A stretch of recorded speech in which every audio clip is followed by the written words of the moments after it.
I wanted to point out is the actual definition of government. And it's right in our faces. That's the funny thing is there's these, I guess, ironic thing that the people who are mind controlling us have told us, but most people are too blind to see it. The word government, govern, as most people should know, comes from the word guber. Guber means control, the controller, right? Control. Ment means mind. It's right there. Government literally means mind control. And it only exists through that mind control. That's actually like the problem isn't the government, right? The problem is that all these people think that it's real and think that it has control over them because they're controlling the mind. And so if the mind can grow, which it can, because everybody I know, all of them somewhere along the way came to the realization that there's something wrong with this whole system.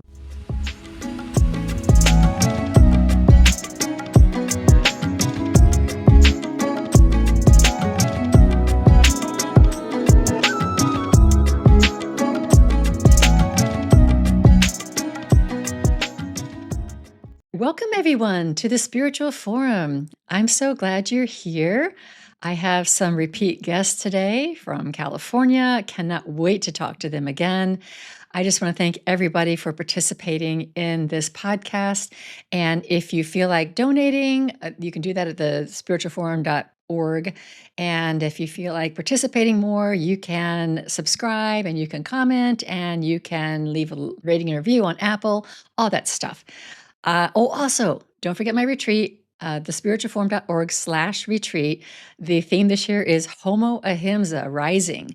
And I'll be talking about that more, but it's about our consciousness moving into a place of nonviolence, less harm, and care for all beings everywhere. And that's at Unity Village, thespiritualforum.org/retreat. Now, let me introduce you to Paul and Lauren Bell. They are devoted to right livelihood, conscious parenting, and intentionally building community grounded in the fundamental knowledge of natural law. Paul is a chef, a culinary expert, and yoga teacher, and Lauren is a nature philosopher and certified teacher of permaculture design. Together, they founded Truth, Love, and Freedom, which is a platform for activism, teaching natural law, morality, and voluntaryism. And also Blue Hill Farm Organics, both of which operate from their certified organic permaculture farm in Southern California. Welcome, Paul and Lauren. Hey, it's good to be here. Thanks for having us back. Yeah, thank you. I'm so excited to have you back. You know, I've had other guests come and mention natural law, and sometimes I say, "What is natural law?" And sometimes they're not able to expound on it. It's like a term that's out there. So I really wanted to have you guys back on because you really are experts in this, and I think you can really convey to people what it is. Thank you. You agreed to do some rapid fire questions. So before Yeah. we get started, let me do those. I can ask each of you this actually. What or who is an inspiration for you? Do you like it first? I mean, related to natural law, since that's kind of what we're here to talk about, I would say specific to that, the very top inspiration, I think, really for both of us and kind of who opened up our eyes and hearts and minds to the whole concept and idea is Mark Passio. He's got a website called whatonearthishappening.com, and he has a series of podcasts, several hundred of them, that are basically, if you listen to them in order, he unpacks so many different aspects of human psychology, what's going on in the world, natural law, anarchy, et cetera, and it really it came at the right time in our lives, and our hearts were ready, and our life experience were ready to really take that in, and it completely changed the way we live in the world. Yeah. I don't want to repeat too much of what he said, but yes, Mark is probably our main inspiration. We're completely inspired by a music festival. Well, it's not really a music festival, but it's called Music and Sky. And they're basically a speakers and performers and very conscious health freedom community. And that inspired us to start holding events here. And I wanted our focus to be on empowerment. And so I can't really point to any specific person in my educational past, but a lot of the nature philosophers that I was inspired by, such as Henry David Thoreau or Emerson, and just that drive to be in nature and to be part of something. Um, yeah, I'm really feeling like inspired by just even the concept of empowerment right now. Okay, thank you. I think I think it's so interesting when the universe kind of brings the right person to you in your life when you're ready for that message. Hmm. And I also think it's really interesting that we can draw on these people who have timeless writings and Hmm. philosophers. So kind of both things. We can rely on what's already been written, and also new people can just pop into our lives when we're ready. So sounds like that's what your inspiration is all about. Thanks for sharing about that. How about a word or a phrase that you live by? Do you have anything like that? Sure. I mean, I think it's literally like if we wanted to talk about what is natural law and talk about like what does it mean and how do we live it, the phrase that is obvious that comes to us is the golden rule, do no harm. But we like to add the part that is the like sacred masculine aspect and the part about standing up for yourself, and we say do no harm but take no shit because we believe that together that's the feminine and the masculine. It's got the nurturing and the caring, but it's also got the strong self-defense principles, which I think have to go hand in hand with true freedom. And so that is like literally, if we just had to boil everything down and we could only say like what's the most important thing you could tell another person to give them advice, it would be to do no harm but take no shit, and literally just do that and you're going to be in a good place. And then for me, I and similar, of course, but it came up when you were speaking about your retreat that you're holding, and ahimsa is something that we want to live by. We actually have a mobile restaurant we take to music festivals, and the name of it is Ahimsa Bowls. So all of our food is 100% organic and plant-based. And Paul and I came up with a saying as well that is like a mantra, a prayer that we'll say with our kids or with our school group. And you want to say it with me? It's a Sanskrit phrase, Loka Samasta Sukhino Bhavantu. It's a prayer and it means may all beings everywhere be happy and free, and may the And we thoughts, words, and actions of our lives contribute sorry. to the happiness and freedom of all. And so it's really all of that is again, ahimsa is the golden rule. Yeah. And that prayer is the golden rule. And what's important about that prayer is it says all beings everywhere. And a lot of people don't always consider the golden rule to extend beyond other humans. A lot of people think that when it says like do unto others or however you Or learned that phrase that it applies to other people, but the the concept of ahimsa, the concept of the golden rule, and the concept of that prayer all encompass all beings, all sentient beings, and it's a much more comprehensive concept than just a person to person idea. So Did you want to add anything, Lauren? um no, I think that says Yeah, yeah. We'll talk about that. Those borders that we create. The golden rule is something that people live by. Sometimes the boundary is just around themselves. Sometimes for right. themselves and another person, their Yeah. family, perhaps a Or tribe, perhaps political. a I said, political "Don't group. tread on me. Don't tread Hmm. on me." Yeah, Right. yeah, you're right. It's interesting. We think we're living it as long as it doesn't apply to that political group. Yeah. Right. The Or others, those right? It's just the species or others. the There's others. others, the NPCs, whatever you think of, like the people who don't align with you and agree with you. There is definitely something to that. People don't see it all as all being connected and the same, but it really is. Mhm. Yeah, I can't wait to get into that. Okay. One last question for each of you. What brings you joy? Mhm. I know there's lots of things that bring you joy, so just whatever comes to mind. Of course. Seeing our children growing, that's definitely brings me so much joy. And being outside on our farm, watching the birds and all the animals and our pets, our dogs and our kitties that are friends, and just being in nature and absorbing all of that and feeling really recharged by it. So that's Seeing my children grow makes me mhm. sad. Of Just like Yeah, the young, you just every stage that just course. like one day it's gone, and it's just like, and I'm so very aware of that, and so it brings me joy having my children and raising them, but it's always with a tinge of like, this like hold on to this moment because it's Yeah. all changing and growing. Mhm. My children and family bring me joy. I'd say music and dancing have always been an Mhm. important part of both of our lives. It's how we met each other, and we've tried to keep as much of that as part of our life as we can with our family and our children and all other Mhm. responsibilities. It's not nearly as much as we would probably like, but we do our best to. We believe that that is really an important thing for our soul. It's kind of our. It's a combination of a meditation, a ritual, a ceremony, whatever you want to call it, but it's something that's like very important to us. And then for me, I would say I learned a long time ago that I am at heart a teacher. And so mentoring, teaching, giving advice, helping people solve problems, solving problems in general. I love like having an idea that might fix something and fixing things.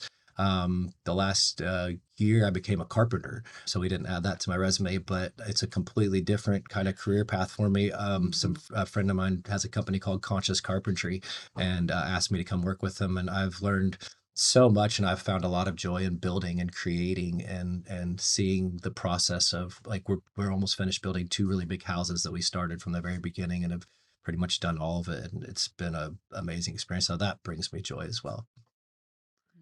that's awesome. I have to say, my kids are all grown up.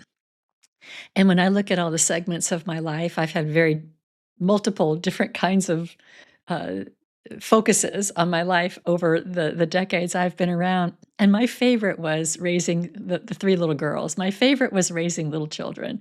It was so much Mhm. fun. I just thought it was so much fun. A lot of people don't think that's fun. I just think it was just so much fun. So I kind of know where you guys Mhm. are generally, and I think it's a wonderful place. And I think the idea of starting something new like carpentry, that's pretty cool, you know? It's like Mhm. walking the Jesus path too, which is kind of cool. People say I look like Jesus sometimes with my hair's down and my beard's down. But it is. Yeah, I mean, it's such a, one thing that's a concept that's super important to us is right livelihood. And so finding ways to generate revenue for our family and our living expenses, but making sure that whatever it is that we're doing is something that's making the world a better place. It's improving someone's life and it's not Mhm. doing harm. It's a Buddhist principle, but it's really just a golden rule principle as well. But doing carpentry feels like right livelihood to me. It feels like I'm working with very natural material and I'm creating something that's bringing a lot of Mhm. happiness and joy and shelter to people and really just trying to put my effort into like making it as good as I can. It's and I'm going to be 50 years old this year, so it's really after a lifetime of completely different pursuits to just start something that I really didn't have much of a Mhm. knack for. Has been exciting, kind of, to just do something different at this stage of my life. So it's been fun. Yeah, I mean, absolutely. Life is it's here to be lived, like Mhm. fully. And we get really kind of stuck in our patterns, whether we're stuck in our thinking, we're stuck in our politics, or we're stuck in, our vocation, we're stuck in our thoughts about ourselves. And so it Mhm. does really help when we pull ourselves out of that and try on a new skill. So yay for you guys. All right. So let's dig into all of this. I want to dig into natural law. But do you want to share a little bit about your back? Like, how did you guys get together, and how are you so on the same path? I think a lot of married couples are not on the same path, or committed couples are Mm. not on the same path, and or one wakes up to something and is off doing this thing, and the other is not going along. But you guys are really together on this. So I'm really interested in hearing about how that happened and how long you've been together and your journey Mhm. together. Well, I'd say first that like that what you talked about is so important. We know so many people in the well, I guess we've kind of taken to call it like the freedom community, because that's kind of where all these different, on the Venn diagram of where all these different We kind of all groups and really everything are. are. The middle of it is they all just want to be free. And they see what's going on in the world. And so while they might not be aligned in a lot of other areas, that's kind of the thing. So we call it the freedom community. And that is honestly people who don't have a conscious partner. That is by far their top list of the thing that they want, and they want it so badly because either they were in a relationship with someone who was not conscious, didn't wake up to the things that they did, and they realized that they could not actually like live a life with somebody who's that far off from them. And it's something that we take for granted sometimes because we've had each other for a long time. But I do know that it's a very special thing, and that we're lucky to have so much that we are on the same page with, and we're aligned, and we're working together Yeah. towards. Uh, It's interesting because he mentioned dancing earlier as something that brings him joy. And I was telling a friend of mine recently how we met and saying how at the time I was like, I had these criteria. They had to be really into the same main band as I was into, or am, the Grateful Dead. And they had to be willing to dance. They had to be like a dancer. They couldn't be someone who just kind of moves around a little bit. Like they have to be ready to dance with me, or it's just not going to work, because that's like a passion for me. And so when I went to the concert that we met at, I walked in the door, and the first thing I do is go look around. Well, where are people dancing? And he was the first person that caught my eye, and I went straight there, and we danced, and it just stuck, and we've been together ever since. Well, I mean, there's more Amazing. to it than Of that, course. but yeah, Of course. but as far as so we have that thing in common right away, and that was a big thing. I had been married for 13 years to someone who absolutely hated the music that I loved, hated going to see live music. It had been like a bone of contention in our relationship that she didn't want me spending our resources to go on trips to go like have fun and see music, and so um, that was something that I knew that if I was when I was ready to be in a relationship again, that I had to have somebody who had that same passion. And it was something I like dreamed about, like how fun would it be to have somebody who's as excited as me to go experiencing this, and not go home to somebody who's like, well, it's what time to get home. It's kind of situation. But so we have that in common, which was a very strong foundation right away, because I had actually like never like been with a girl who was as passionate about the band as she was. And she arguably knew more about them than I did. She's a lot younger than me, and I I've even like taken a went class. to her house, and she had all of these books and these notebooks with notes about lyrics of songs written down. And I was like, whoa, like she's for real. Um, the first day that we were hanging out, she said, hey, one of my friends sent me a podcast. Do you want to check it out? Well, it was a presentation by Mark Passio.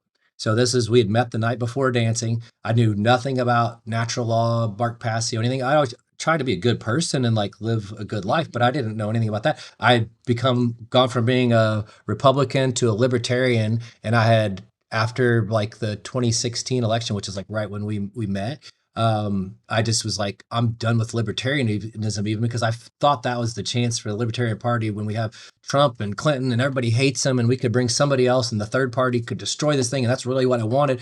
And then I was like, I'm done with libertarianism. And I didn't even know that I was an anarchist, because I still was in that like mind melt thing of like anarchy is these violent kids that wear black leather jackets and Which want it's to not break at all. things and destroy things. And so I never even crossed my mind. And then the first day we're hanging out, we watched this presentation, and it was about natural law. I think it was like de-occulting natural law. And I'm like, at some points my chin was on the ground, because he was saying all these things that I knew, but I'd never like put them all together in these pieces. And we just immediately started just ravenously consuming his material. And so it's like right from the genesis of our relationship, we were both excited about this information. And it was like the first time we'd had anybody that kind of put it all together, and we're like, oh, spiritual anarchy. Okay, that's what I am. I'm a spiritual anarchist, not a violent anarchist. Which isn't true anarchy. Right, because we know anarchy just means without a master, without an archon. And really, like, for that to be a fearful state for people is really just part of what they've done, the oppressors, or whatever you want to call them, the tyrants, with language, and use language to really control people.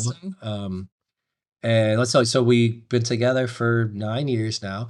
Our oldest son, Lauren, had him with a previous partner. He was 8 months old, but he was not in her life. But also immediately too, I was not just dating her, but she had a baby boy who didn't have a father, and I didn't have any children. My ex-wife never like I was. She was very anti the idea, and so for most of the time when most of my friends were raising their children and stuff, I was just the single guy that got to go on vacations and, whatever the dual income, no kid, the dinks, and just never considered it because it was just out of the question. And then when I became single, I was 40 years old and I had this crazy thought of like, whoa, like I could be a dad. Like this is a whole like another like idea. Well, then I met her, she had this boy um, it's an interesting dynamic because most couples, when the mother has a child, their relationship changes because instead of just being you and the woman, now there's this other person here that's getting all the attention and and so there's this huge dynamic shift. Well, for us, my first time seeing and being alone with her was through that lens of her being a mother and caring for a baby. And so it didn't cause any division in us. It made me fall in love more with her because I'm seeing this person caring for another person and how much she like put into that and wanted to help in any way that I could, and just very quickly just fell into like we just realized that it had been many days that we'd spent together and that I wasn't going anywhere. And yeah, so I basically just kind of moved in my life with her and we just kind of started going and yeah. Well, I think it's really cool that it started with music and dancing and a passion, Mhm. and that you were able to discover something together that was very synergistic for you, Yeah. and it reflected what you were already kind of inquiring about or excited about. Mhm. And I do wanna get into anarchy because it is one of those words, there's a lot of them out Trigger. there that have been that trigger people, and they Mhm. automatically think crazy people and, black hoods and killing killing people or just wrecking things, and that's not what it is. Yeah. It's not what it is at all. So, I do wanna talk about that. I also wanna talk about this ridiculous political polarity we're in. I was Mhm. thinking about this morning, like, when I was taking a shower, I'm like, "What the world is a reflection of our collective inner consciousness. And what we have created is a situation where people think they're free and they're going to the Yeah. voting booth and almost all people are just voting the lesser of two evils. Like they're voting for somebody who they think is Mhm. not great, but a whole lot better than that other one. Right. It happens on both sides.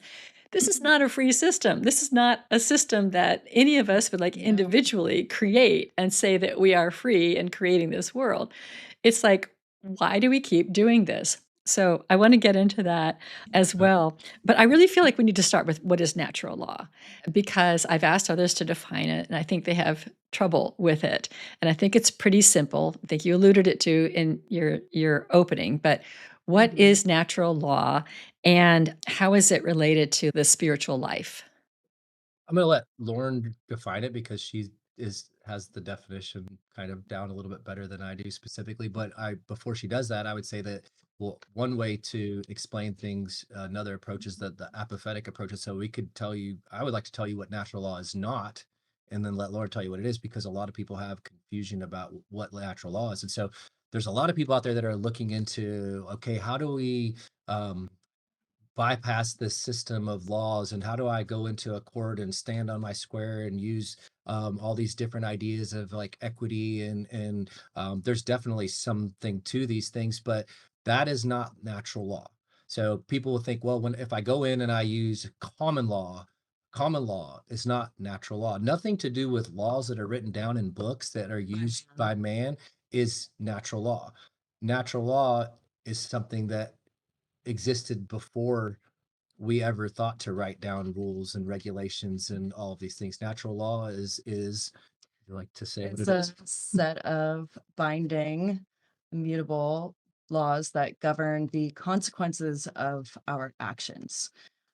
It's a cause and effect kind of thing. The real law of attraction, and most people have that misunderstood because it it has to do with your actions. You actually have to take action.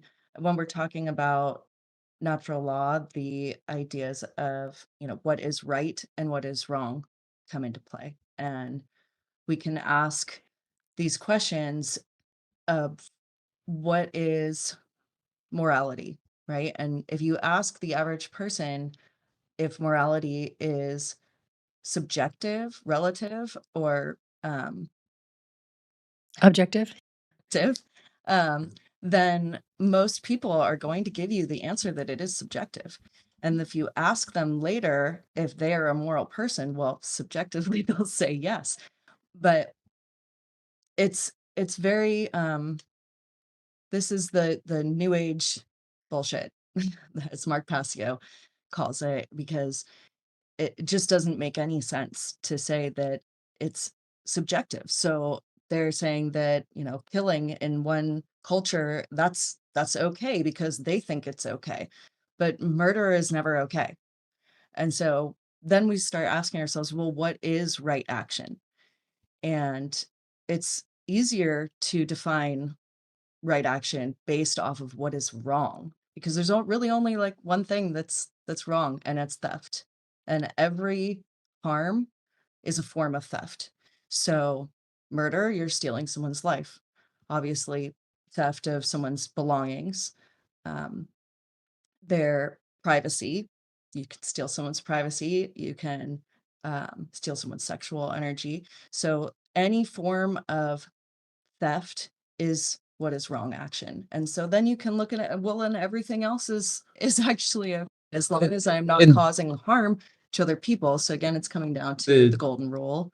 so and when it comes to natural law, the way that you know whether you are making a choice or living in alignment with natural law, or if you're living in disharmony with natural law, is by the results of your actions. Mhm. So everything can be judged by what happens after you do that. And if something bad happens, somebody is harmed because of what you did, then that action that you took was not in alignment with natural law. It wasn't in harmony with it. So we don't know who created natural law. A lot of people say, well, like God, whatever you want to use to describe that, but it is an intelligent system that always works properly 100% of the time, exactly the way that it's supposed to. And it's designed for our souls to be able to come to this three-dimensional world and to have all of the experiences and growth that are available to us here. And we get to have free will, which we could talk about that separately, because there's parts of me that say, well, because of psychology and the way that we've been messed with for so long as a species, that I don't know for sure that we actually have free will, because I think our decisions aren't always based on the truth. And so if you're lied to, then is it free will? I'm not sure. But the system is set up that with our free will choices, that if we choose to live in harmony with the golden rule, to not do harm, that we can, this world is a generator of blessings and abundance and joy. And that's what the frequency is that comes out of it. That's what's created. And it's this amazing system that will continue to give you these things as long as you are taking actions and steps that are in harmony and alignment with natural law. And your soul will learn to be in harmony with these things by the blessings and abundance that it's receiving, and be like, well, this makes sense. Let's keep doing this. But you don't have to do that. You don't have to choose that. You can choose, because you have free will. You can choose to live in opposition with natural law. You can choose to make choices that do harm, and you can get the consequences of that as well. But instead of the joy and the abundance and all the bliss that can come with a life that is in harmony, what you get when you live in disharmony is suffering. And this system is set up perfectly to keep distributing out either one of these things. Whatever choice you're making, you're going to keep receiving the thing that you deserve. You can call it karma or whatever you want, but it is how it works. It doesn't always work in the moment, but it is constantly generating something. And you talked earlier about this, the world that we've created. Well, that is how we create. We're co-creating by our choices and our actions. And so we have this whole world of options available to us, but as each one of us makes a choice, makes an action, first we have a thought, then we have a word, then we have an action. And when we make the action, our timeline collapses down, and that's what's real. And as we're all doing that, this is what we're creating. So if we're living in harmony, we're co-creating something beautiful and magical and abundant. And if we're living in disharmony, we're co-creating suffering and all of the things that we see in the world. And if you don't believe what I'm saying, just go out and try it. That's what I tell people. Like I tell my son all the time, like it's really easy. I'm not making it up. You can go experience it right now. Just go step outside and go do something stupid and see what happens. It's just like um, and at the end of it, our soul gets exactly what it needed. And that's the beautiful thing is that if you learn from suffering, it's like you can take the right-handed path or you can take the left-handed path, but you will learn your lesson.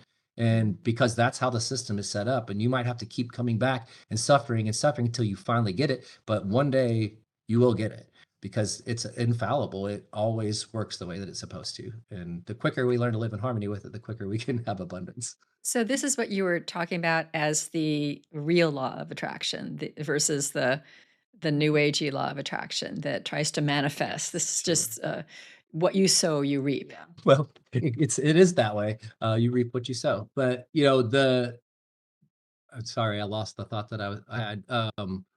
The new age idea of manifesting, there is something to that.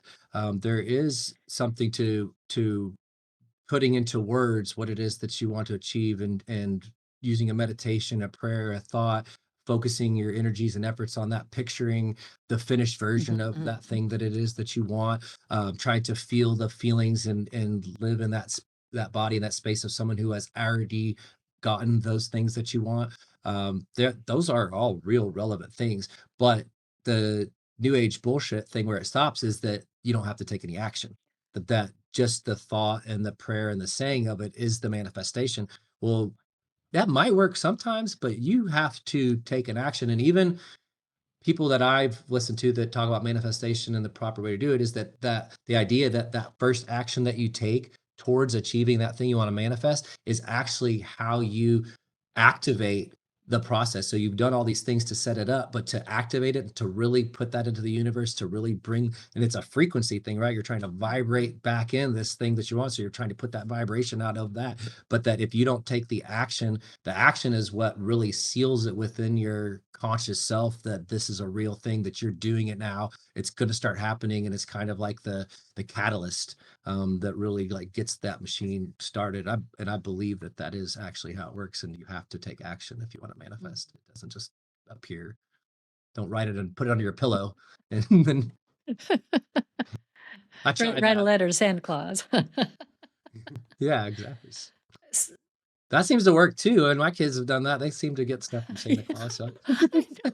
I I know my kids always got stuff from Santa Claus. I always told them it was a spirit of giving. I said, there's no way that I would be that generous.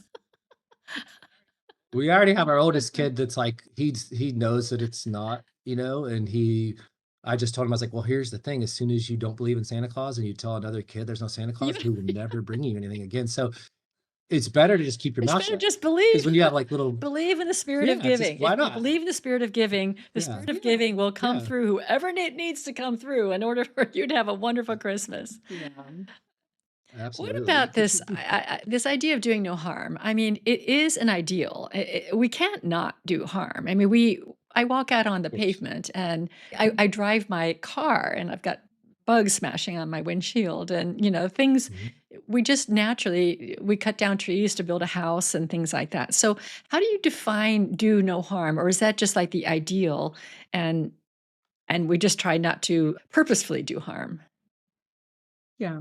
Obviously, it is the ideal. And you have people in India, the Jains, who try not to step on a single bug, They take it to that extreme.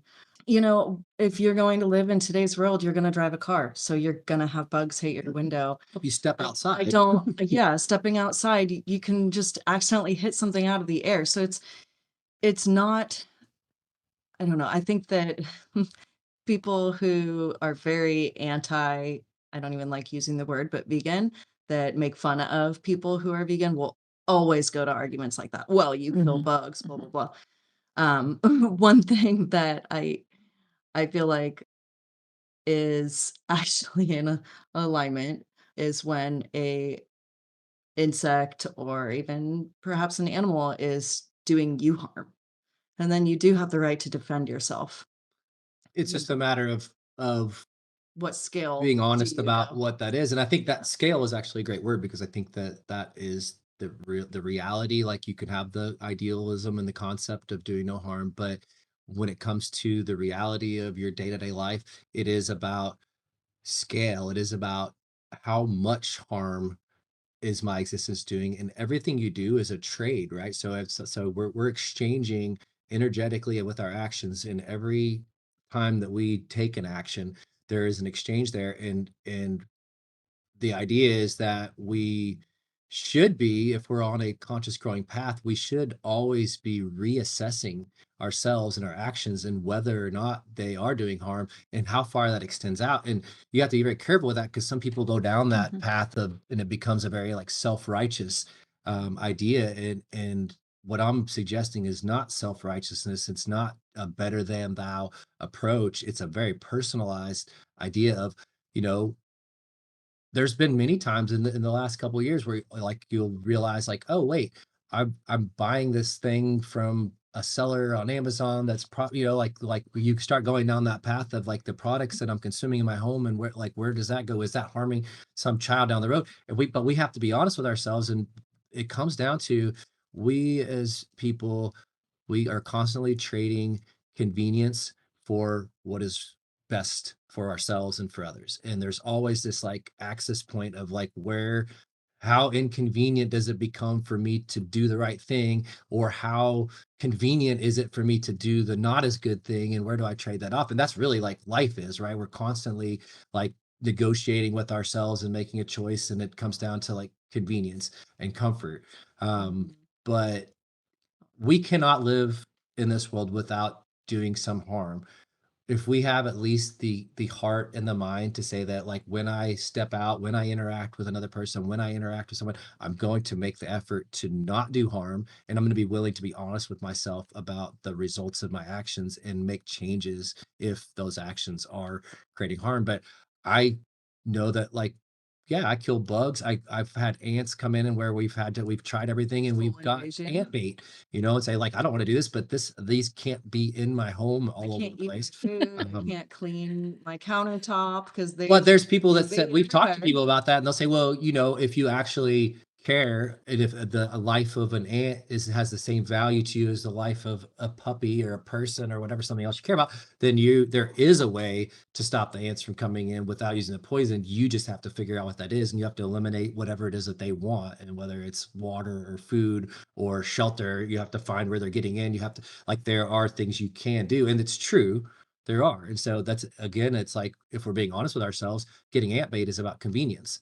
For me, I need to remedy the problem of the ants. This is a quick solution. But if I'm being honest with myself, it's not very fair to the ants.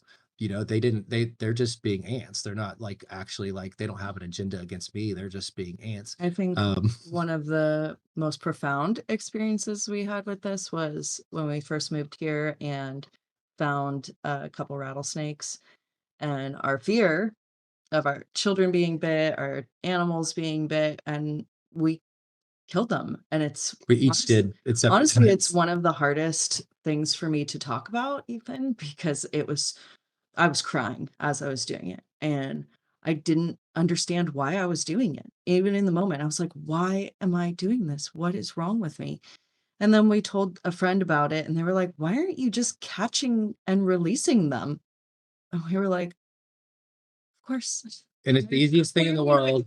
For $30 on Amazon, I got a snake catching kit, which is a bucket with a spin-on lid, like you'd put like dog food or whatever, dry one. I drilled holes in the top of it, and then got one of those like like handle grabbers. It's for like picking up trash or whatever on a long pole. And it's the easiest thing in the world. Just scoop up a snake and put it into the bucket, spin the lid on, and then go take it to someone's property that has a lot of land and doesn't care that there's more snakes there. And I've probably We've now rehomed like a rescued dozen of them over the last like few years now. And but there's also been a real shift in the way that I look at them. And yes, I have children and dogs and animals, and if any of them get bitten by a rattlesnake, it's going to be a really bad situation. But particularly the last time I heard a rattlesnake rattling, it was the first time. Every time I'd heard one previously, it gave me chills, and I'd feel the goosebumps on my arm and the hairs come up, because it's like this warning of this like dangerous thing. But the last time that I heard one, I didn't have any fear. I had this gratitude, a sense of gratitude of like, what a great system that this animal that doesn't Yeah, it want to doesn't harm want to me, harm you. but that could, if I come into its space and make it feel cornered, or I step on it, it could harm me, but it doesn't want to. So what does it do? It's telling me to stay away. It's literally like rattling, like, hey, I'm over here, leave me alone. And I can choose what to do at that point. I can leave it alone, or I could go get it and remove it from the property. But that snake is nothing for me to have fear about. And so once that fear's gone, you don't feel like you have to unalive it, to protect your family and children, because you really don't. It's hard for me because I hear people talking and see people online say like, "Oh, got another snake was on the property. I just killed it. And I want it so bad to just be like, no, no, you don't Yeah. have to do that." But I can't also preach to everybody all the time. Well, I do want to talk about that. I grew up with rattlesnakes. I grew up in Northern California, and I remember as a child, I mean, we walk through the hills and just hear a rattle, and it's like, okay, slowly back away. And I lived to tell of it many times. The Yeah, rattle's like, okay, I've invaded your space. No one told me that. yeah, I was probably 7 years old. Just slowly back away. They don't want to harm you. Most animals don't. Yeah. of course not. So, Of course not. what did you just say? It had something to do with your beliefs or trying to change people's minds. This is what I want to talk about. Oh, Preaching to preaching to everybody. Yeah. everybody. Yeah, This is what I want to talk about. Because yeah. do you think that preaching or trying to get people to align with your views, and I don't mean you particularly, I mean all of us, that's an act of violence? Mm, no, I don't think it is. No. But if you're out there like yelling at people, Well, I think it depends on know. the situation. I think that if the other person has expressed to you that they don't want you in their space, they don't want to hear what you're doing, it's at the very least an act of disrespect and nuisance. Violence, I have a hard time with the idea that speaking is necessarily violent unless you're threatening someone. I think that we should be able to talk about uncomfortable things, and people should be able to express with words if they're not comfortable talking about Mhm, them, mhm. and choose to leave or ask a person to leave. So I think it's a pretty much of a stretch. I think that's a snowflake type of a response to consider it violence to be preached to. I think the key is that, you know, w- and this has come with like a little bit of like wisdom with age, because I wasn't always like this, but like you have a lot of information, you have all this exciting stuff that you want to share with people. You want to insert yourself into every conversation that you hear somebody talking about something from in the thing is like, um you do have a lot to share, but it's about having the sense, the wisdom, what's the word I'm trying to think of? The intuition, maybe, to know when is the right time to say something and when is the right time to be silent, and who's the right person to say something and who is not the right person to say something to, and to also not let your emotions become a part of that. And that's all stuff that I used to not be very good at all. But now I feel like my approach in the way that I feel about things, and having children has informed us a lot, but I have so much more just compassion in general for people who don't necessarily understand the things or see the world the way that I do, because I feel like for that we all, Joe Rogan talks about this, that when he had children, everything changed for him, because when you see a baby and you help a baby become a bigger person and take them through those steps, and you see how everybody's just a baby, like we were all just babies that came here and didn't get asked to be brought here, and then we just started having experiences right away that made us who we are and informed who we are. And but everyone's just a baby, and if you can hold on to that compassion and see the baby in people and realize that whatever aspects of them that you don't like is just psychology and like the way they were raised, and it's not their fault, and that like most people don't want to be bad. That for me has changed the way that I want to talk about natural law, the way I want to talk about eating a plant-based diet, all of it. That it's not a place of judgment; it's a place of compassion, and like hoping that I can say something that can plant a seed if it's a person who's not open to going deeper, hoping that maybe I can light something in someone and help them remember something that they really know already deep inside, and they just need someone like we needed Mark to um, kind of jostle us around and put those pieces of the puzzle together. I think it's important to be able to talk to people that don't want to hear certain things, but you have to really be wise about the way that you do it, or you're going to turn people off. So I think that, everyone has their own way of approaching people and their own personalities and how they're going to speak about these things. For example, Mark Passio, he's pretty intense. If any of your listeners go to check out his podcast, please start with episode number one. He's so much Please. sweeter than. Please. Or one of his major presentations like The Science of Natural Law or Demystifying the Occult. So, he is not for everybody. He's abrasive. And then there's other people who are like, you know what, I'm going to take a much softer tone.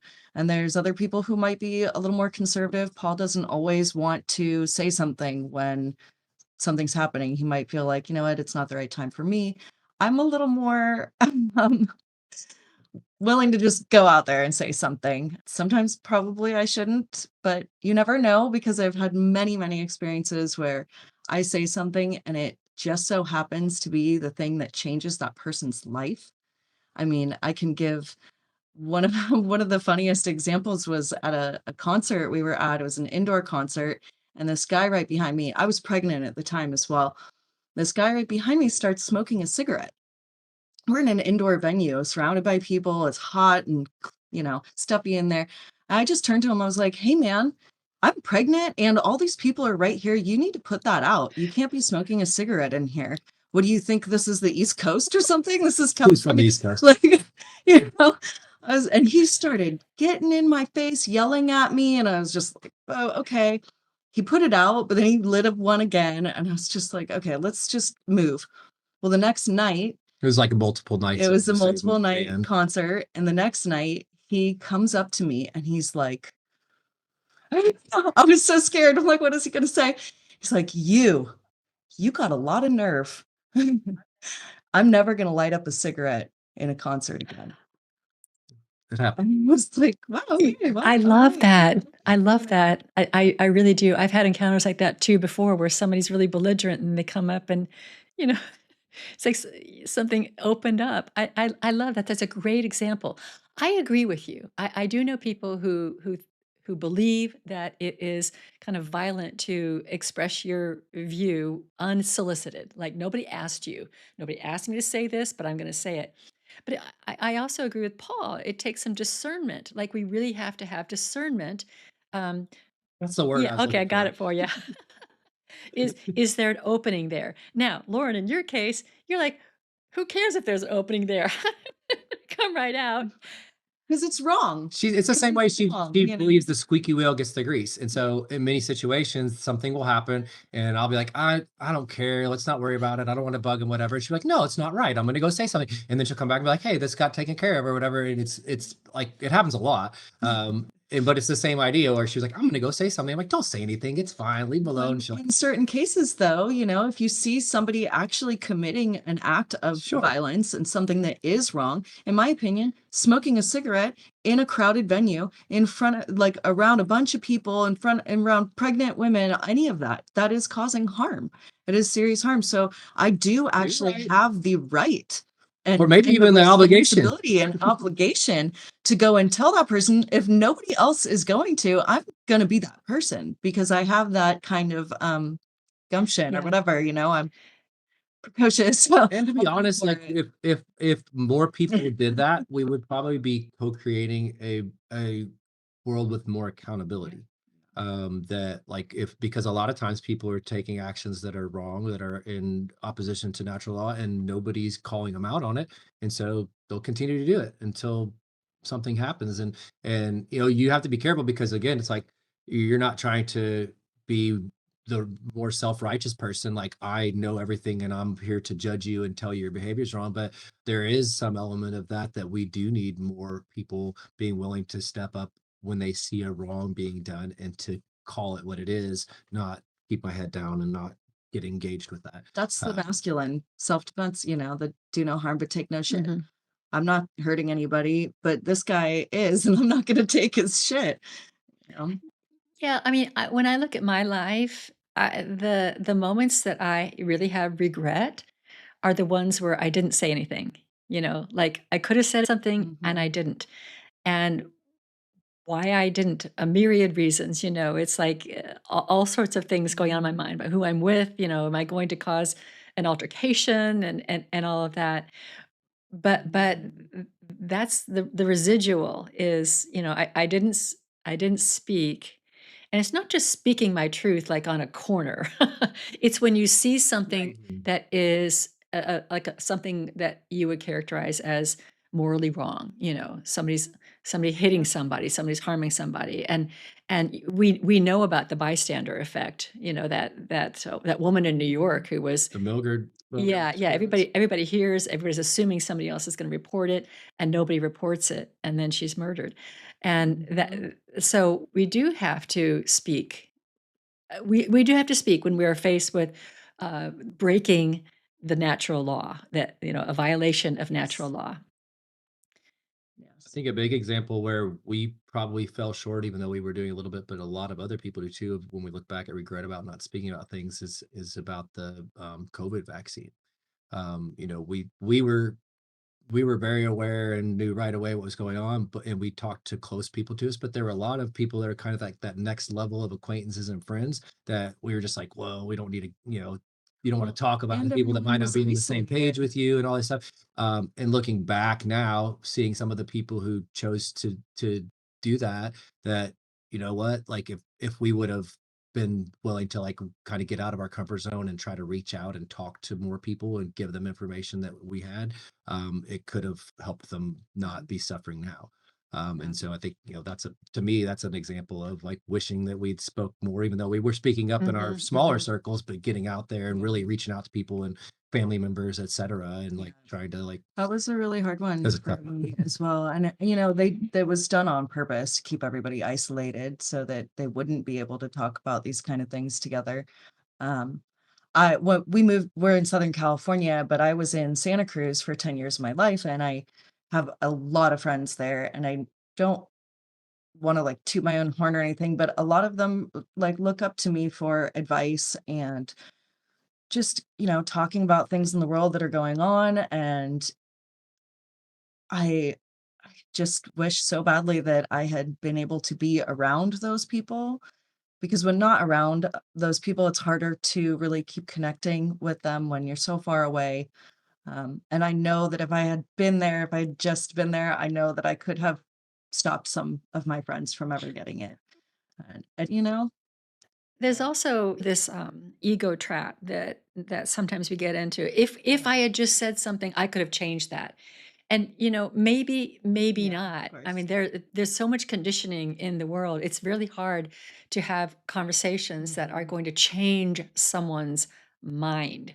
We've been Yeah. conditioned, layers and layers and layers of conditioning, whether it's about government or food or relationships or school or Mhm. medical authorities or we're education, Right. all of this conditioning. I have conversations, but I don't move the dial with very many people, you know. So I think it's a really interesting um, space to be in. But what I was really after is what I was interested in, whether you thought it was an act of violence, unsolicited opinions, unsolicited Yeah. um, advice is an act of violence, because some people think it is. Well, yeah, I mean, I Paul doesn't like it when I do this, but I find people in the market like picking up an organic strawberry box and then like looking at the price and kind of like, maybe I'll go for the non-organic. And I'm like, buy the organic one. He's like, why are you talking to these people? But it's like just a little nudge, like, hey, remember, do the right thing. You were just about Well, to. You're just let's about talk to. about Just organic, do 'cause I it. think that people don't understand organic, and organic is not always completely pesticide free from what I understand. But can you tell us why somebody should buy organic versus the cheaper produce? Well, the pesticide-free aspect is that the organic production use of what we call pesticides are not synthetic chemicals.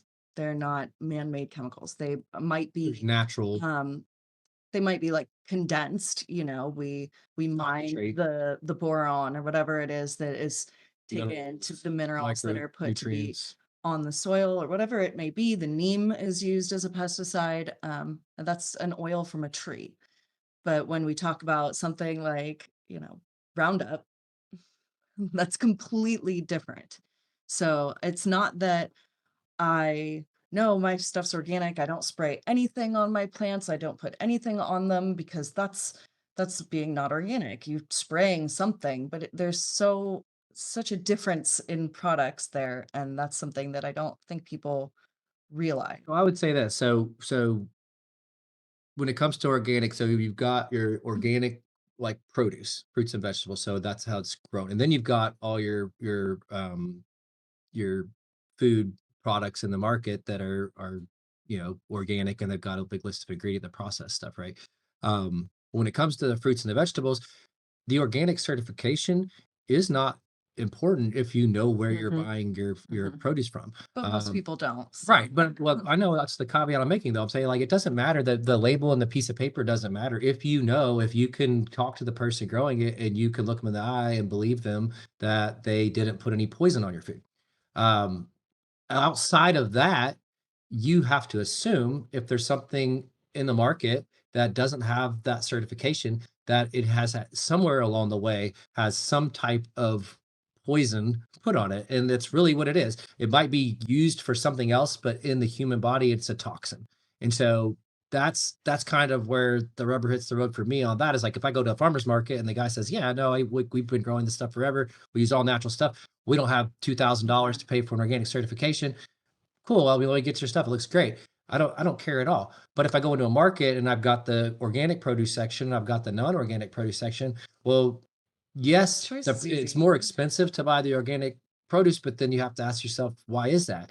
Because really, like the to grow things organically doesn't necessarily cost more. There are cheaper things that are not good for you. So when it comes to the produce, there's like some lists of like basically like in order of what you like should start with, like absolutely do not eat not organic of these, like it's like the dirty seven list or something, Doesn't does dirty dozen list of things. There's a lot of things that grow straight on the ground that don't come up and grow off of something. So it's like different like berries and stuff like that that are like weed. low to the ground because they're spraying for weeds and other things, and that stuff's close to it. um, I would not eat any not organic bread or anything with flour in it that's not organic, because the standard for a long time in the food production has been, once they realized that glyphosate, which has been banned in most of the rest of the developed world, but is still sold in our Home All over the Depot stores. and Lowe's, it's a desiccant. And so it dries out whatever vegetative product it hits right away.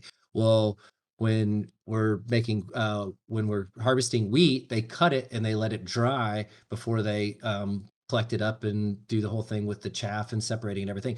Well, what they figured out a long time ago is, instead of waiting for all of it to die at its own pace, if we just spray the whole wheat field with a desiccant, a glyphosate, Roundup, that all of it will die right away, and we can very quickly just come in, and it's a much more efficient way to do it. And We have so many excuses a lot of to. people have what they believe are gluten sensitivities, or even something beyond that, like a gluten allergy. It has absolutely nothing to do with gluten. It has to do with these other things that are on the flour that they're eating, because a lot of those people can go to Europe and get bread in Italy and not have any type of reaction, because it's banned in Europe. They don't put that in the wheat in the flour. So that one right there to me is like, I will not eat not organic bread.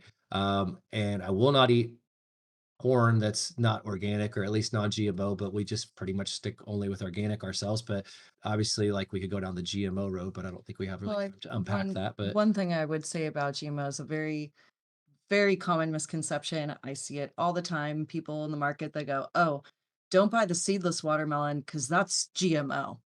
And that's just completely wrong. It's called selection and breeding, and humans select over time for the watermelon that has the least amount of those dark seeds, the smallest Mhm, ones. It still has seeds in it. They still can grow. They're just smaller and mhm. easy to eat. that's not genetically modified. So it's not genetically modified in any But way. there's another aspect to organic though too, that's not just poisoning your body, it's not just killing the bugs, isn't it just also the animals and the whole, Oh y yeah. yeah, The and whole I picture. I personally Soil, forget about that, yeah, it's microbiome. messing with the microbiome, and then Hmm. it's impacting Yeah. the food, the all the little 100% animals, whole food yeah. chain. Mhm. I have a one of my main supporting professors at UC Santa Cruz, a very big inspiration to me. His name is Steve Gleesman, and he and a couple of his partners are the reason why we have organic strawberries. None of the organic strawberry farmers were willing to even try to grow it. he went around and asked so many different farms in the Santa Cruz Bay Area and further out, and nobody would even give time for an experiment. He finally found one farm that would, and that kind of set the ball rolling. But one of the things that he heard a farmer actually tell him was that the only thing that the soil is good for is holding the plant up. And Steve's like, "Well, when you kill everything in the soil, yeah, To that's do. all Yeah. you've made it good Yeah. for." And non-organic strawberries are one of the worst. I think I can't confirm this. They may have phased it out of use, but they were the only production that was allowed to use methyl bromide, and methyl bromide is one of the most um, chemicals to be used, and they fumigate the soil. They kill everything in the soil, and that just leaches into the water and goes the whole cycle. So Yeah. And it is so organic is more aligned with natural law, and it's also out of reach for a lot of people, unfortunately. So what I'd like to pivot to now, we're going to go over our hour because I really want to cover government. I really want to cover Yeah. what does government look like in natural law, and how would we govern ourselves? Would we have a government? And I think this is going to get into anarchy. And what is your vision there? well, the only real government is self-governance, self-ownership. Um, but so it's where the self is the master. Yeah, I'm the master of myself, but there are no masters of me because that would make me a slave. Um, So we've over time, we collectively, humanity, I believe that the idea of government actually came from, well, I don't want to get into it, but like I subscribe to the potential for the whole like Anunnaki theory, and I believe that like part of that came the government and religion were something that was left here by our ancient, whatever you want to call them, creator, deity, like archons, whatever, and that was something that they put into place because they saw that we needed something to keep our attention, something to keep us in line, something to keep us thinking that we're a part of something, et cetera, et cetera.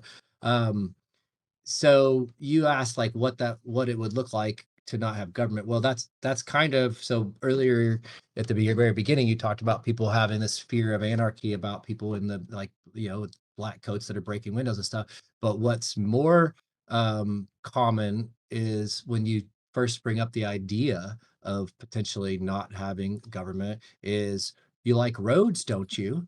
That's I can't tell you how many times that's been the fire first time thing department. people say, well, who's going to put out a fire? And I'm like, well, the government doesn't put out fires and the government doesn't build roads. People do that. And the government might, or some aspect of the government might coordinate that and has taken on that role. But communities need people to do different things. Communities need people to build roads. Communities need people to keep the common green areas nice or whatever. Communities need a fire department. They might need some type of security or something like that, but none of those things are exclusive to government.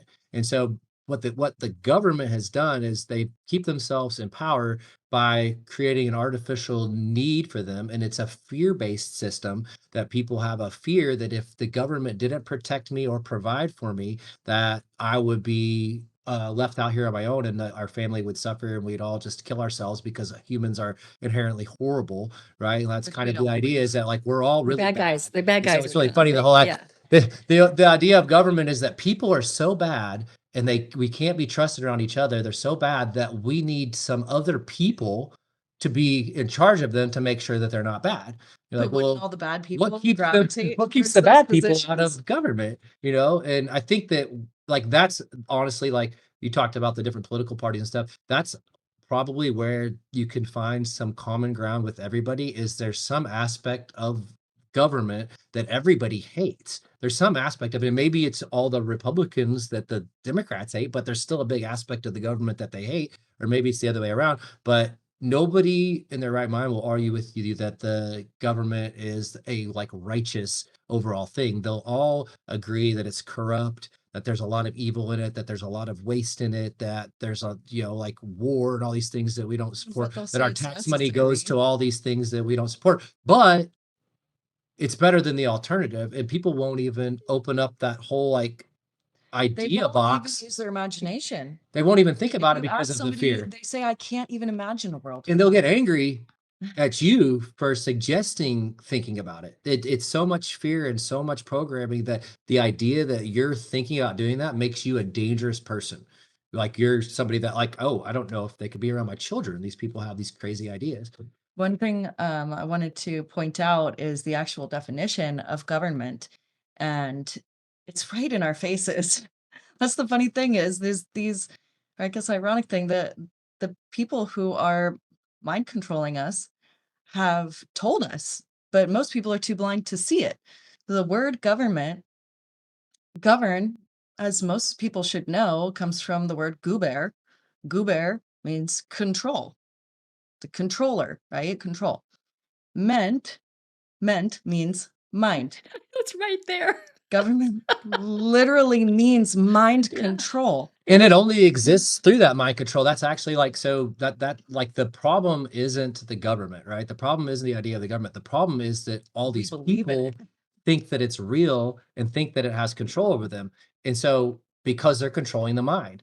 And so if the mind can grow, which it can, because all of everybody I know, I don't know anybody really in this community that was raised a freedom-minded anarchist person. All of them somewhere along the way came to the realization that there's something wrong with this whole system. Like, this is really bad. This is not just, it's not just annoying. It's not just like, oh, like politics, this and that. It's not just like, oh, the government did this or the police did this. It's like way bigger than that. This whole idea is really messed up.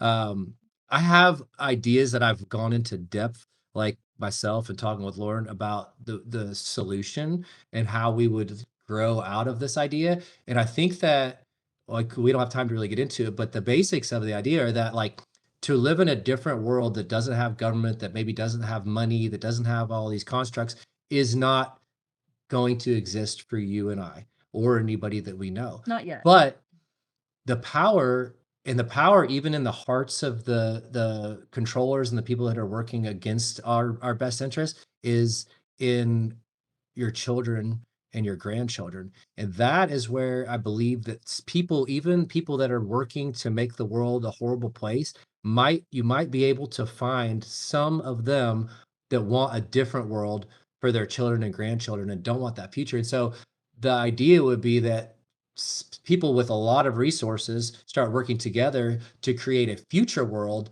that exists differently and not worrying about changing the mind of the baby boomers who will not going to change their mind about anything at this point. Even our generation is getting to be the age where we're set in our ways and it's going to be really hard for us to change. We're all dependent on these systems and stuff. But the children, like that song from the 80s, the children are the future. And so if we all collectively started working saying like this isn't for us, we're going to create something for our children that's better, and we need an Elon Musk and a somebody with a ton of resources to have share in this vision and to start to set up, maybe not him, but I'm just saying the idea of somebody to and be inspired and say, let's set up some test like cities, villages, communities where we have these things that are self-sustaining and we're teaching skills, and these people are where we don't have a government, there's a council and there's leadership and there's community and there's because I believe that those things are critical and necessary. We do need, not everybody in a community is a leader. Not everybody in a community is an organizer. Not everybody, we all, that's the beauty of this whole human experience, is that we all have different personalities. We're all born under a different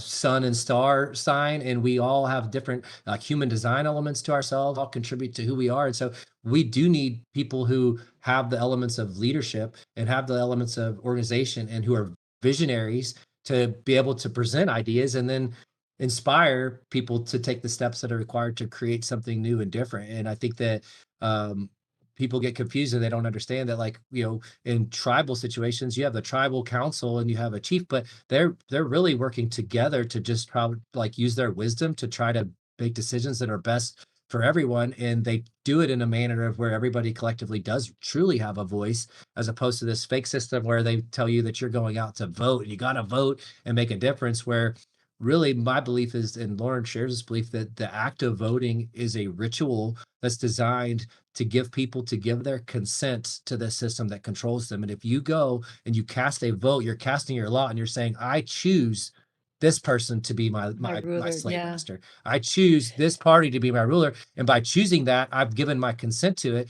And there could be an argument made with natural law that voting is immoral because you are casting a vote to choose to enslave another human that may not choose the same thing. And because you're collectively, and it's an idea of bullying too, the whole idea of voting, that if I can get enough friends together and there's more of us that believe this than you, then we can assert our will upon you. And because you've chosen to be a part of the system, the best thing you can do is just wait, and hopefully someday you'll find enough friends that agree with you, and then you guys can have your way against us. But you've chosen to play in this sandbox, and so now you have to sit back and take whatever comes out of it. For those of us who don't participate in that, I don't believe that energetically we have to sit back and take it because we didn't choose any of it. Yeah. I wanted to play on the quote you said earlier about how it's choosing the lesser of two evils. And there's actually a quote from Jerry Garcia of the Grateful Dead, and he said that constantly choosing the lesser of two evils is still choosing So evil. Right. constantly choose. Right, Constantly. right. Yeah, it's fascinating. People say like, "There's something wrong." You mentioned that, like, it's something people know there's something wrong, but they're like, "This is the best we can do." Or I'm too tired to do something else. Do you think that, Yeah. what do you think about building parallel societies, like trying to create your Yeah. own little society versus like Yes. waiting for the grandchildren to wake up? Hmm. Yeah, that's where we need to start taking those steps. And I just think it would be good also to direct people to freedom cells. There's so many different resources that we can start connecting with. Freedom cells is a concept created by John Bush and Derek Bros. And what Conscious his the resistance. constant conscious resistance network as well. Exit and build is like a is definitely something that a lot of people are feeling called to, that is this the solution. And I think it's like it's really just us what it's a byproduct of breaking the mind control, and we break the mind control of all of this like world that other people are living in. And it's funny because like I'm not a Christian. I was raised Christian, but there's something I think Jesus said to like be in this world but not of the world.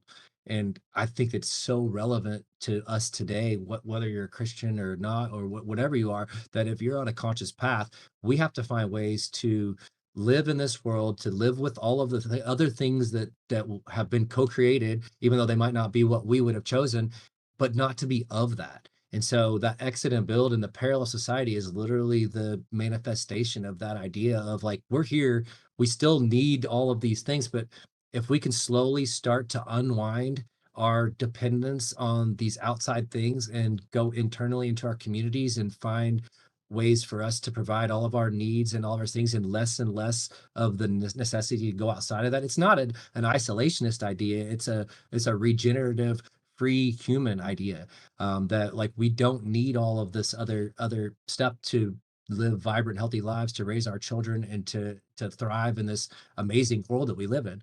Yeah, But that we have you're to exit. withdrawing consent, participating in that. Mhm. I think people are waiting for all of that to change versus we just have to do what we can to say, nope, nope, don't need that, don't need that. I'm creating this here with my community. And I Yeah. just want to say that, you mentioned you're not Christian. I don't care what anybody's religion is. I do believe that we are divine beings. I believe that there is Absolutely. Yes. something underneath all of creation that's so amazing and so beautiful.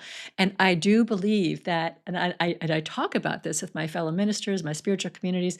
It's hard for people to see, but this idea that we need to create a better government, that's not the divine idea. The divine idea is more of what Lauren said. We have it here, and we are self governing beings. Mhm. And when we are aligned with our divinity and living full out Mhm. and being fully human and living by natural law, Yes. the golden rule, what government do we need? Mhm. Well, that's Exactly. that's the I guess that's the like silver lining to all of the craziness that's going on in this world is that we you have the evidence in front of you that we are divine magical beings because the effort and the fear from the controllers that is put into not allowing people to access that part of themselves, it's clearly the biggest fear they have is that because I think that somebody messed up and designed us. I don't know, messed up, but designed us with way more abilities than some people would like for Yeah. us to have. And that as you know, there's just so many examples of it, but that as people are waking up, it's like there's like little chinks taken out of this like fake world and it's like just like little bits at a time and it feels so hopeless because we see the numbers of people that are controlled by like this whole other thing that's going on and it seems like it's hopeless, but I keep meeting people who just are figuring this Mhm, stuff out. mhm.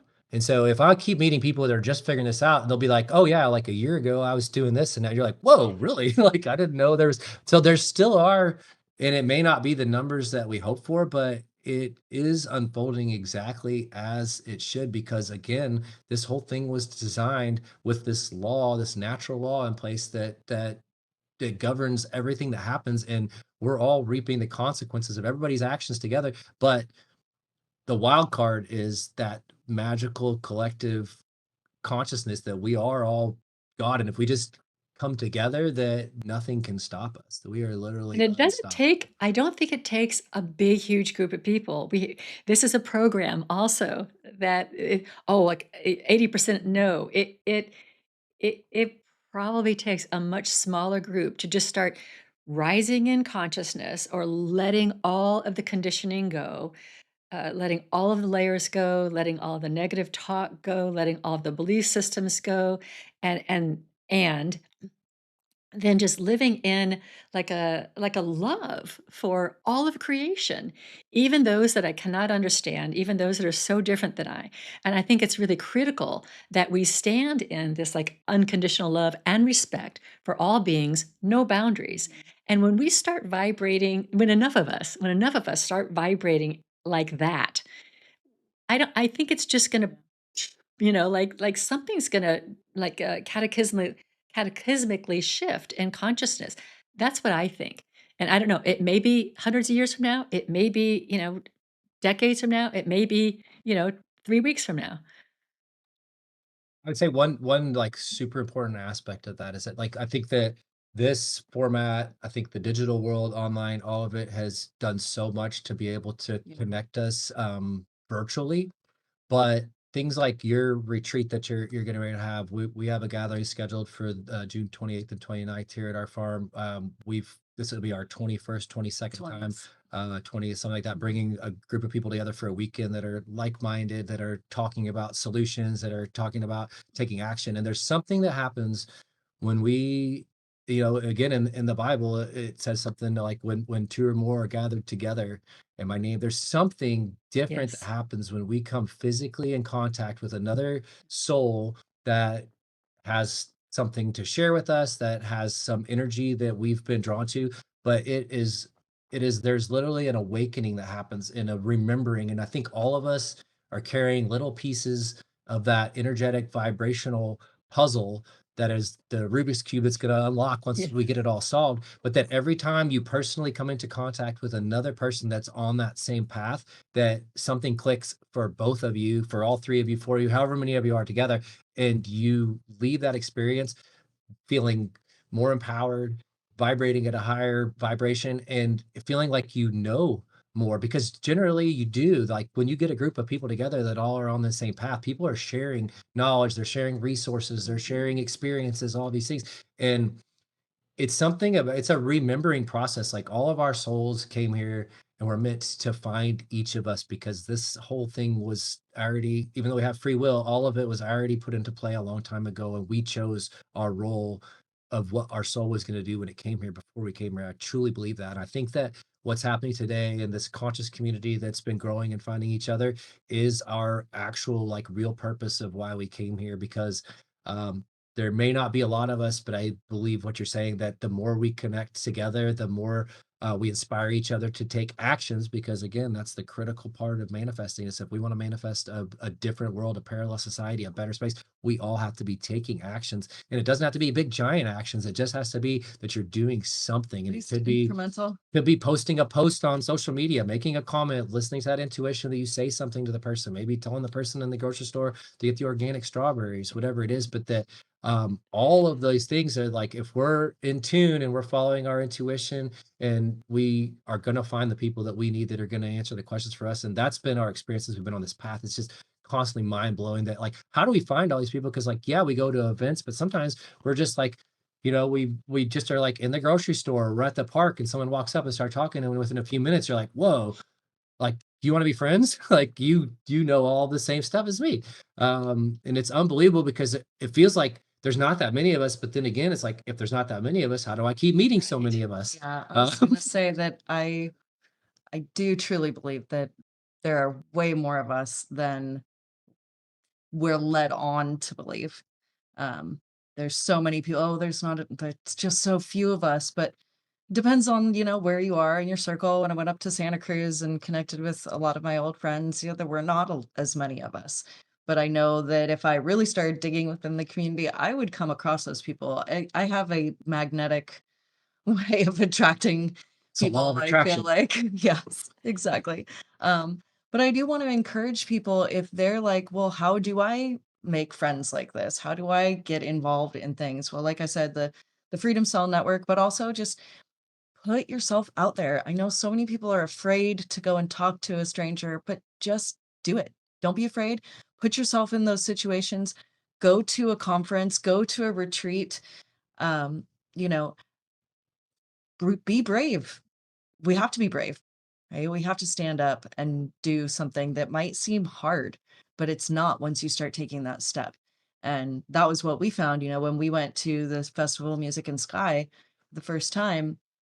It was this like, there's all these people who think We didn't similarly, know and we could anybody. We talk didn't to know about anybody before this. we went to this event. And there's a whole story behind it. I wish we could get into maybe next time we're on. But we got synchronistically drawn to this gathering, and we got there, and immediately we were like, here's the people. Like, we have, like, here's all the people that know all the stuff that we do, and that don't vaccinate their kids, and that are like eating healthy food, and are on a conscious path, and want to talk about different society stuff. And we had probably, we were like 3 or 4 years into Mark Passio's stuff together with just us, just digesting all this stuff, and like no other humans that we knew anything about it. And then literally at this gathering, every person, oh yeah, I've listened to all Mark Passio stuff for sure. Yeah, oh yeah, I know. Like, we're like, oh, there's another person, another person, another That's person. And so like, whoa, interesting. like, Yeah. and the thing is, like, they're out there, they are out Mhm. there, and but you have to do the work to try to Yeah. find them, and So they're seek it out.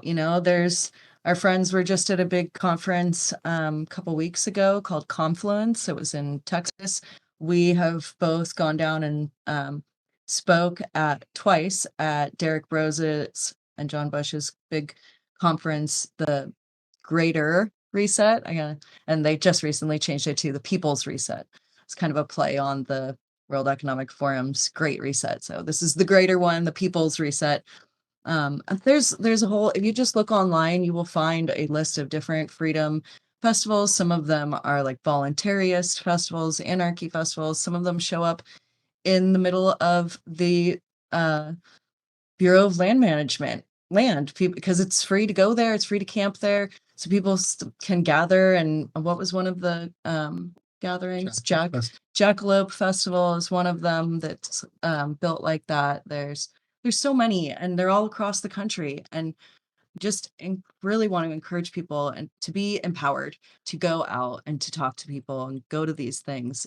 One You thing that's know, been really cool about, like, so we talked about, we've been having gatherings at our place for like several years now on a regular basis. And well, it's really formed a really like great, like, tight knit community, and they'll bring different people come, but we kind of got this core base of people.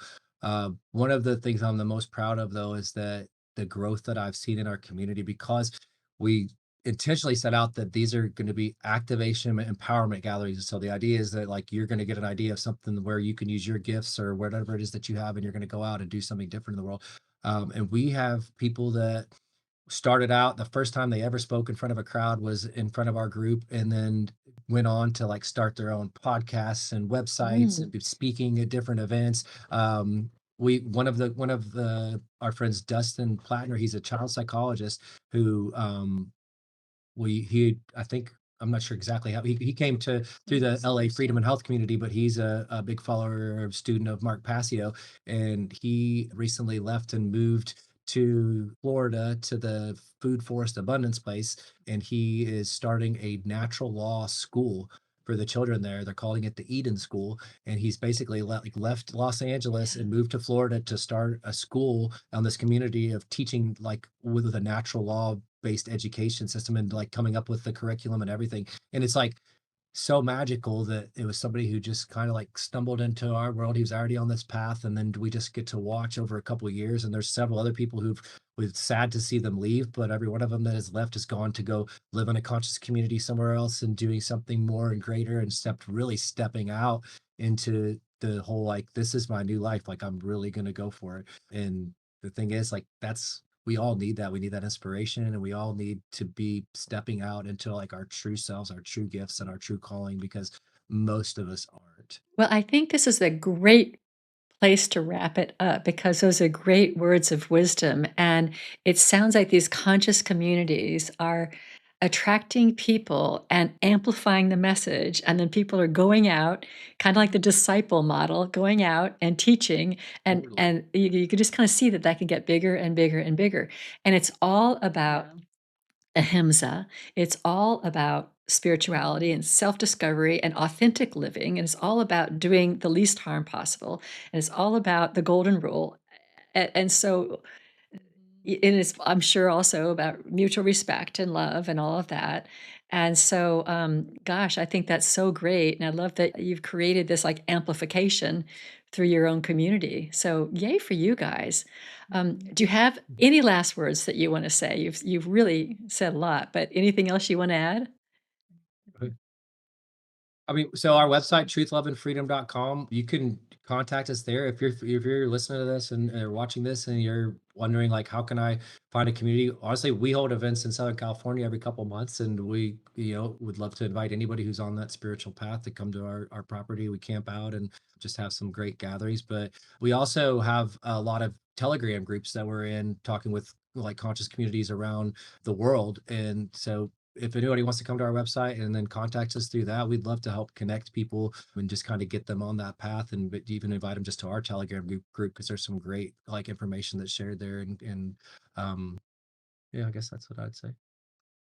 Yeah. Gosh, there's so much to be able to say, but yeah, living natural law, living that is everything that you had said before, Carol, and being empowered and using that self-empowerment to reflect that to the world, help empower other people in this ripple effect as we create a new world for ourselves, a new world that is truly aligned with freedom and natural law.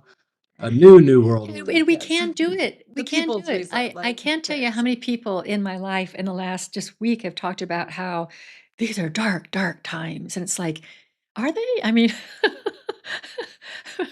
I some things yeah, but I are, mean, but if yeah, you it's look, not like I'm being Pollyanna, but I mean, there's ways to look at the world and the opportunity for us to create what we want to create, because what we don't like is showing us what we don't like, what isn't natural. So, but I think people have to give up Mhm. a lot of their conditioning. We all have to give it up, myself included. The conditioning and the things that we're used to, and the dependencies that we have Yeah, on government and other organizations. And it seems like something that's a loss, and so we want to hold on to that. But it's kind of like holding on to an abusive relationship. It's you know, Well, I would say like one of the hardest things for anyone, myself included, to do is to admit that they are yeah, wrong. And so a lot of times when it comes to like self-discovery or discovery of the truth or what's really going on in the world, it's impossible to continue down that path at a certain point until you actually look in the mirror and say, man, I had it all right. wrong. Like I was so wrong about so many things. And that's the thing I would just say to anybody is like to realize like you you were wrong, and you probably still are wrong about a lot of things, but it's not your fault because somebody programmed you to think wrong. And to undo that programming, it's like breaking any addiction. The first thing is to admit that you have a problem. And if you can tell yourself that you were wrong and just get past that hurdle, then all of a sudden the floodgates open and you can take in all the stuff because it's okay. Because it's like, well, I was wrong. I was so wrong. And it's like, well, I want to see how else I was wrong. Please show me all the other things I was Right, wrong about. I right. want to I know was now. wrong, and show me Um, more, and I don't know, living in the I don't know. So, well, we're gonna yeah, have to close this. I've gone 30 minutes Yeah, over usual, awesome. but we could talk yeah, with you I know, forever. It was fun. Paul and Lauren, it's a pleasure. I love the community that you're building, and thank you for sharing your wisdom and your love and your vision. I think it's really important. And that's to me what makes these not dark times, because there's a vision. Yeah. There's an option. There's something else for us. So God bless you all, and Mhm. thank you everyone for listening. God bless you And too. I now close the spiritual forum.